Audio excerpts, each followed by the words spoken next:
April அந்த August 5 பட்ஜெட்டுக்கு முன்னால் ஓரிரு கைதிகள் செந்தில் பாலாஜியோ KN நேரு நோக்கியும் செல்லக்கூடும். மிக விரைவில் ஈடியும் உள்ள நுழையும். திமுக மிகப்பெரிய சிக்கல்களை சந்திக்க இருக்கிறது. கரூர்ல 5 இடங்களில் லஞ்ச ஒழிப்புத்துறை DVAC ரெய்டு பண்றாங்க. பாலு வீட்லயும் போய் அவருடைய கோல்டன் வேட்ஸ் கம்பெனில ரெய்டு நடக்குது. பார்ட்டி ஃபண்டுனா என்னன்னே தெரியாதுன்னு நம்ம நடிகர் ஒருத்தர் சொல்றாரு. எந்தெந்த டிபார்ட்மெண்ட்ல எவ்வளோ பார்ட்டி ஃபண்டு வாங்கினோன்னு அடுத்த வாரம் பட்ஜெட் கூட்டத்தொடரில் செந்தில் பாலாஜி தப்புவது கஷ்டம். ஆனால் செந்தில் பாலாஜி மாத்திரம் டார்கெட் இல்லை. ஆகஸ்ட் மாத இறுதிக்குள் 18 முன்னாள் அமைச்சர்கள், 8 MPக்கள் உட்பட மேலும்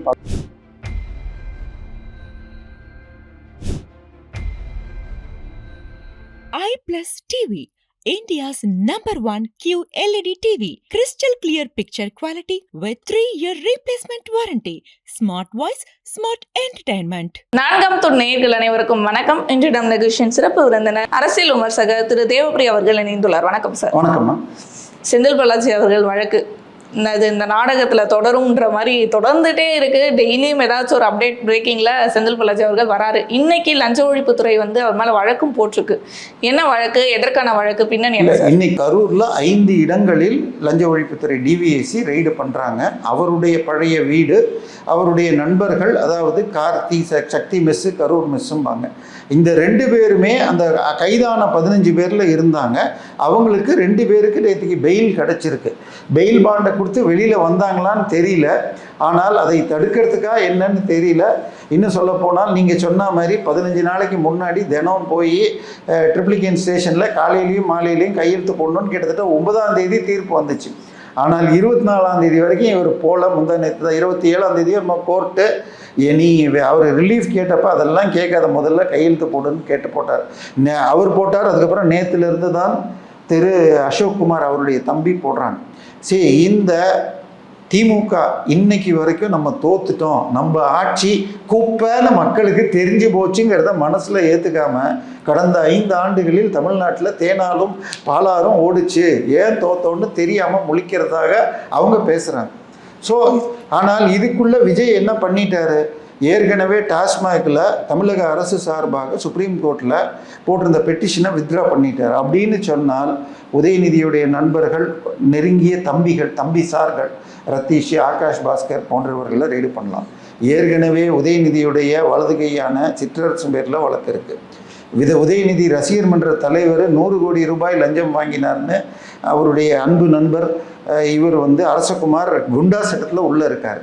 ஸோ இப்படி வழக்குகள் கையை சுற்றுறப்ப பெஸ்ட்டு வழி தாவேக ஆட்சியை கலைக்கணும் அப்படின்னு திட்டம் போட்டு 15 MLAக்கள் குறைஞ்சபட்ச டார்கெட்டு, அதிகபட்சம் 50 பேர் எடுத்தால் திமுக ஆட்சியை கொண்டு வரலாம். அது முடியுமாங்கிறது சந்தேகம்.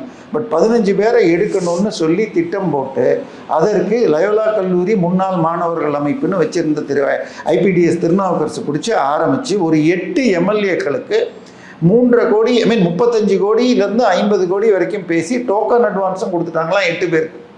அந்த நிலையில் ஒரு MLA பிஸியாக இருக்கிற, சந்தோஷமாக எப்பயும் இருக்கிற அமைச்சர்கிட்ட போய் சொல்லிட, அது இசைஞானி பேரில் இருக்கிற இன்னொரு MLA எழுத்துப்பூர்வமாக கம்ப்ளைண்ட் கொடுக்க இது வரைக்கும் 15 பேர் கைதாக இருக்காங்க. 4.5 கோடி ரூபாய் கேஷ் பிடிச்சிருக்காங்க.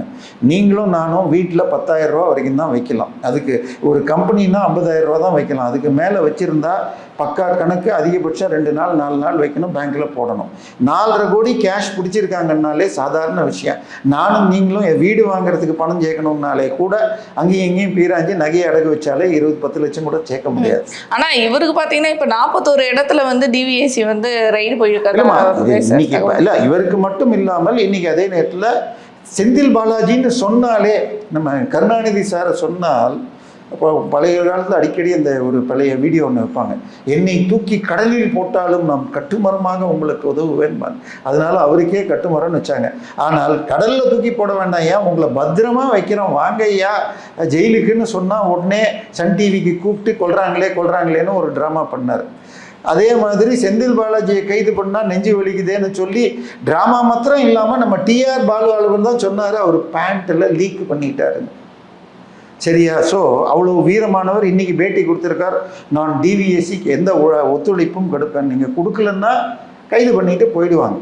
சரி, டிவிஎஸ்சி இதெல்லாம் பண்ணுறது ட்ராமாவா இல்லை உண்மையாக பண்ணுறாங்களே? ஏன்னா ஆகஸ்ட் 5ஆம் தேதி பட்ஜெட்னு சொல்லியிருக்காங்க.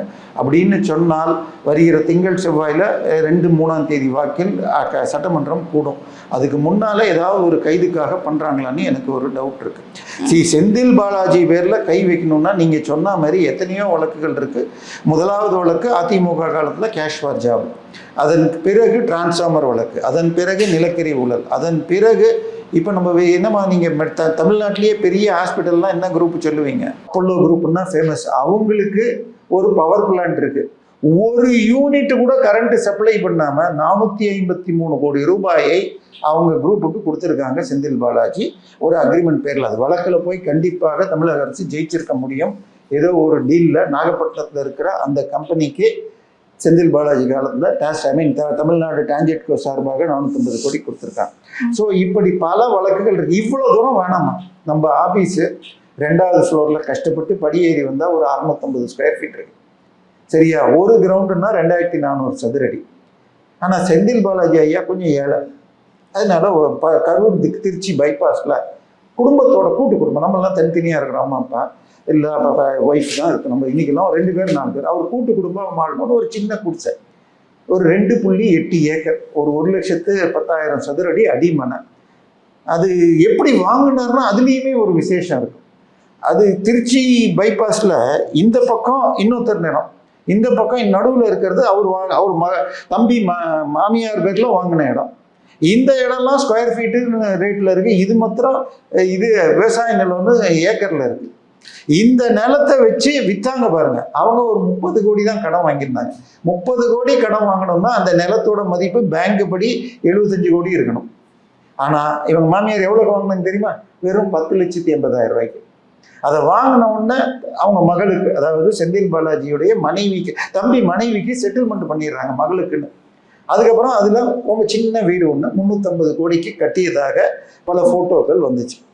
இப்போ இவர் வருமானத்துக்கு அதிகமான சேர்த்த வழக்குன்னு நடக்குது. அதில் மொத்தமே 1.34 கோடி தான் கணக்கில் வந்திருக்கு.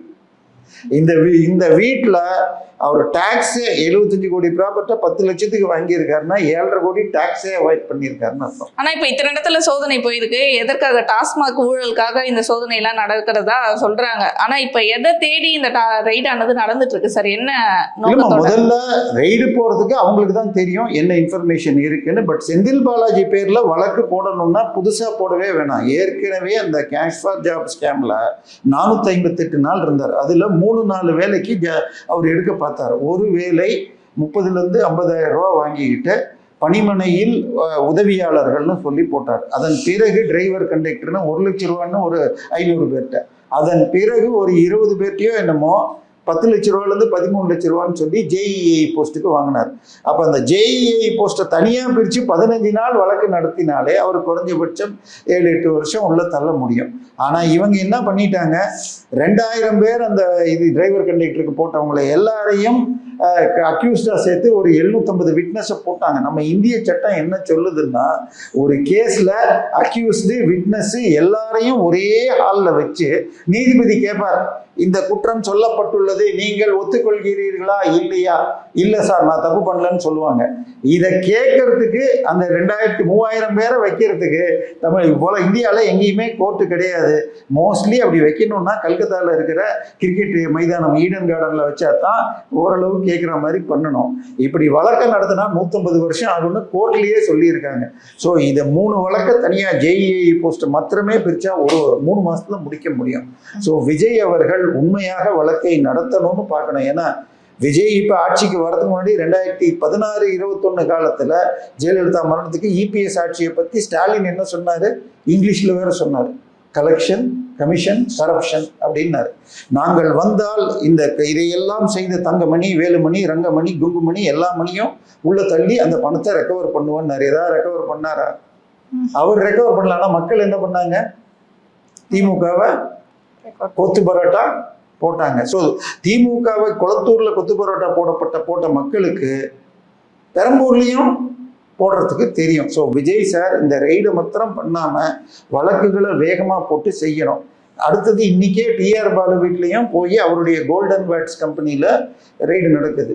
இது நம்ம 2024 பாராளுமன்ற தேர்தலில் இதில் அதுக்கு மன்னார்குடி தொகுதியில் வேட்பாளராக காளியம்மாள் நின்னாங்க. அவங்க ஒன்று சொன்னாங்க, திரு டிஆர் பாலுவும் கனிமொழி கருணாநிதி அவர்களும், இல்லை கருணாநிதி அவங்க ஹஸ்பண்ட் பேர் எனக்கு மறந்து போச்சு, சரியா, திருமொழி நரேந்திரன் நினைக்கிறேன், கனிமொழி அவர்களும் சேர்ந்து வங்கியில் நஷ்டத்தில் மாட்டியிருந்த திருவாரூரான் சுகர்ஸ் ஃபேக்டரியை வாங்கி அந்த 4 சுகர் ஃபேக்டரியிலையும் இருந்த சாராய டிஸ்டிலரியை பெரிது பண்ணி பெரிய அளவில் கான்ட்ராக்ட் டாஸ்மாக்ல எடுக்கிறாங்கன்னு இருக்காங்க. அதை எதிர்த்து அந்த நேரத்தில் ஒரு லீகல் நோட்டீஸ் அனுப்புவதாக வெறும் போட்டாங்க கனிமொழி சார்பாக, ஆனால் எந்த லீகல் நோட்டீஸும் போடல. ஸோ இது எல்லாத்தையும் கண்டுபிடிச்சு இதை மீட்கலன்னா விஜயும் கொத்து பரோட்டா ஆகக்கூடும், மக்கள் அதை செய்வாங்க. ஸோ விஜய் அவர்கள் தெளிவாக இந்த வழக்குகளை போடணும். திரு நிதியமைச்சர் வில்சன் அவர்கள் போன வாரம் பேசுகிறப்ப இது பார்ட்டி ஃபண்டுன்னா என்னன்னே தெரியாதுன்னு நம்ம நடிகர் ஒருத்தர் சொல்றாரு. எந்தெந்த டிபார்ட்மெண்ட்ல எவ்வளவு பார்ட்டி ஃபண்டு வாங்கினோம்னு அடுத்த வாரம் பட்ஜெட் கூட்டத்தொடரில் சொல்றோம்னு சொல்லி. ஆனா இவ்வளவு வழக்குகள் இருக்கு, இவ்வளவு பிரச்சனைகள் இருந்துமே செந்தில் பாலாஜி அவர்கள் பிரஸ் மீட்ல எனக்கு என்ன பயம், மடியில கனம் இல்லை, வழியில பயம் இல்லைங்க, எனக்கு என்ன கேஸ்னாலும் என்ன வழக்குனாலும் நாங்க பாத்துக்கிறோம், எங்க ஸ்டாலின் அவர்களே அதுதான் எங்களுக்கு சொல்லி கொடுத்துருக்காரு. சீண்டிப்பார்னு சொல்லிட்டு அப்புறம் 458 நாள் உள்ள இருந்து தான் வந்தீங்க. உங்க தம்பி அசோக சக்கரவர்த்தி போலீஸ் ரெக்கார்டு படி அப்ஸ்காண்டிங்ல தான் இருந்தார். ஆனால் அந்த ஏரியாவில் இருக்கிறவங்க நம்ம இது இருக்குது அடையார் காந்தி நகர்ல அவர் வாக்கிங் போயிட்டு அங்கே ஜாலியாக இருந்தார். ஆனால் போலீஸ் ரெக்கார்டில் அப்ஸ்காண்டிங் தான் இருந்தது. இப்போ கூட அப்ஸ்காண்டிங்காக இருந்ததான் இப்போ வந்திருக்காங்க. இவங்க கோஆபரேட் பண்ணலன்னு சொன்னால் கைது பண்ணுவாங்க. இப்போ நம்ம இதே ஈடியை எடுத்துக்கிட்டா திரு பொன்முடி அவர்கள் ஈடியில் 200 கோடிக்கு மேலே வெறும் 1 மில்லியன் ரூபாய்க்கு 44 லட்ச ரூபாய் இன்வெஸ்ட் பண்ணி 200 கோடி ரூபாய் லாபம் எடுத்திருக்காரு. துபாயிலையும் இந்தோனேஷியாலையும் இன்வெஸ்ட் பண்ணதை வச்சுக்கிட்டு. நம்ம இவர் ஜெகத் ரட்சகன் ஐயா ரொம்ப நல்லவர். எவ்வளோக்கு ஒரு 26,000 கோடி ரூபாய்க்கு நம்ம எம்ஆர்எல் சென்னை பெட்ரோலியம் மாதிரி ஒரு கம்பெனியை இது இலங்கை இதில் போடுறதுக்காக திட்டம் போட்டு அதுக்காக இங்கேருந்து ஒரு 100 கோடி ரூபாயை சிங்கப்பூருக்கு அவாலால் மாற்றிருந்தார். அதுக்காக கின்னஸ் ரெக்கார்டு மாதிரி ஒரே கேஸில் 900 கோடி ஃபைன் வாங்கினது, இந்தியாவிலேயே மிக அதிகமான ஃபைன் வாங்கினார்ட்டு ஜெகத் ரட்சகன். ஆனால் அவரை கைது பண்ணல. இடி ரூல்ஸ்லேயோ டிவிஎஸ்சியை பொறுத்த வரைக்கும் கோஆப்ரேட் பண்ணால் கைது பண்ண முடியாது. ஸோ இப்போ கோஆப்ரேட் பண்ணிடுறேன்னு சொல்லியிருக்காரு. ஒன்றும் இல்லைம்மா, சிபிஐக்கு அந்த வழக்கு மாற்றின அன்னைக்கு அந்த டிரான்ஸ்ஃபார்மர் வாங்கினதுல எந்த ஊழலும் இல்லைன்னு இவர் கொடுத்த அந்த பேட்டியில் இருக்கிற ஓட்டையை கண்டுபிடிச்சாலே போதும், ரொம்பலாம் வேணாம். செந்தில் பாலாஜி தப்புவது கஷ்டம், ஆனால் செந்தில் பாலாஜி மாத்திரம் டார்கெட் இல்லை. ஏன்னா இவங்களுடைய டார்கெட் மக்கள்கிட்ட இருந்து இவங்க கொடுத்த வாக்குறுதியை நிறைவேற்றுவதில் உள்ள சிக்கல்களை காட்டுறதுக்கு இவங்க இப்படி ஊழல் பண்ணி ஒரு வருஷத்துக்கு 1-லேருந்து 1.5 லட்சம் கோடி பார்ட்டி ஃபண்ட் என முதல் குடும்பத்துக்கும் மற்றவங்களுக்கும் போயிருக்கு அப்படிங்கிறதுக்கு வழக்கு போடுவது. அதனால பெரும்பாலும் நிதியமைச்சர் பேசியதையும் வைத்து பார்த்தால் ஆகஸ்ட் 5 பட்ஜெட்டுக்கு முன்னால ஓரிரு கைதிகள் செந்தில் பாலாஜியோ KN நேரு நோக்கியும் செல்லக்கூடும். ஆகஸ்ட் மாத இறுதிக்குள் 18 முன்னாள் அமைச்சர்கள், 8 எம்பிக்கள் உட்பட மேலும் பலர் மீது வழக்குகள் இருக்கு. ஸோ இதை தடுக்கிறதுக்கு தான் திமுக ஆட்சியை கலைக்க பார்த்தாங்க. அந்த வழக்கில் தான் இன்னைக்கு பெரும்பாலும் ரெய்டு போயிருக்கு. இந்த டாஸ்மாகில் ரெய்டுக்கு போனப்போ ரெய்டில் என்ன கம்ப்ளைண்ட் தெரியுமா? விழுப்புரம் பக்கத்தில் ஜானகிபுரம்னு ஒரு கடையில் எவ்வளோ ஸ்டாக்கு சொன்னாங்களோ 500 பாட்டில் இருக்குன்னா அங்கே அதை விட அதிகமாக 6.5 லட்சம் ரூபாய்க்கு ஸ்டாக் இருந்துச்சு. கணக்கில் பில்லில் வராமல் கேஷு கணக்கில் வராமல் 7.5 லட்சம் இருந்தது. அப்போ 5500 கடைக்கு 13 லட்ச ரூபா டம்மி கணக்கு இருக்குன்னா அப்போ கணக்கு போட்டிங்கன்னா ஒரு நாளைக்கு எவ்வளோ? ஸோ இதுக்காகத்தான் ஒரு கடையில் தப்பு இருந்தால் அது எப்படி டாஸ்மாக் அலுவலகத்துக்கு வரலாம், டாஸ்மாக் எம்டி வீட்டுக்கு போகலாம். அதை தவிர உதயநிதியுடைய தம்பி சார்கள் ஆகாஷ் பாஸ்கரன், ரத்தீஷ்னாங்க. இப்போ ஏற்கனவே KN நேரு வழக்கில் ரத்தீஷ் பேரை சேர்த்துருக்காங்க. ஸோ இந்த மாதிரி பண்ண ரெய்டு செல்லாதுன்னு சொல்லி அதுக்கு ஸ்டே வாங்கியிருந்தாங்க. இது மாநில சுயாட்சிக்கு எதிரான அந்த ஸ்டேயை இப்போ வெக்கேட் பண்ணிட்டாங்க நம்ம விஜய். ஸோ மிக விரைவில் ஈடியும் உள்ள நுழையும். திமுக மிகப்பெரிய சிக்கல்களை சந்திக்க இருக்கிறது. ஸோ ஆகஸ்ட் 5க்கு முன்னாலேயே சில அதிரடி திருப்பங்களை நம்ம சந்திக்கலாம். கண்டிப்பாக சார், பல விஷயங்கள் பேசியிருக்கீங்க. தொடர்ந்து பேசுவோம் பல நிகழ்வுகளை பற்றி. நன்றி.